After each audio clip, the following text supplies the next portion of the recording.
few weeks ago, a young man in his middle 20s told me that he wanted to become a contractor. How did I do it? Where did I start? He was really asking me a lot of information. I told him that I worked as a carpenter and then got my general building contractor's license. This was the process you took back then. This was in the mid-80s. Today it's a little different. They actually have a separate contractor's license for framing carpenters. This is what I would have been now if I got my contractor's license 20 years later. He was trying to tell me, from what I gathered, he had experience as a irrigation contractor. He worked with sprinkler systems and large irrigation projects like a golf course. He was trying to tell me that he wanted to get his Class A license, which is, I'm a Class B. A Class A means you can build almost anything, bridges, large buildings. I'm limited to what I can build as a Class B contractor. I was trying to point out to him that he should at least start out with what he knows and then grow into the Class A. You know, maybe he could even get his Class B license and then his Class A license. And the point that I'm trying to make here is work with what you know. If you have experience as a plumber, don't bid electrical jobs.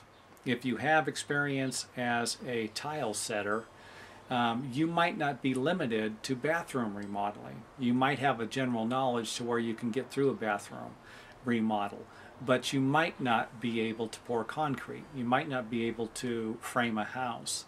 So don't bid any work that you're not comfortable with, or you could get in a lot of trouble. I'd like to share a story with you about a construction company. It was a painting company. They were a big painting company. They did big jobs.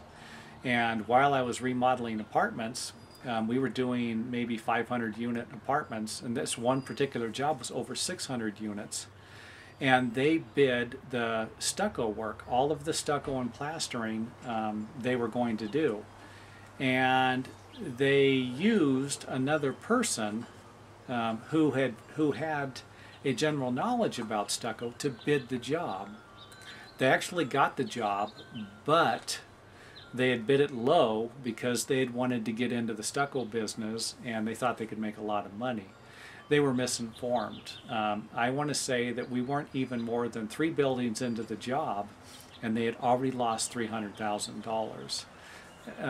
Now, to make things, give you a little more cheer here, you know, not to make it a downer thing here, they finished the whole job and ended up losing $200,000. But they worked on that job for over a year.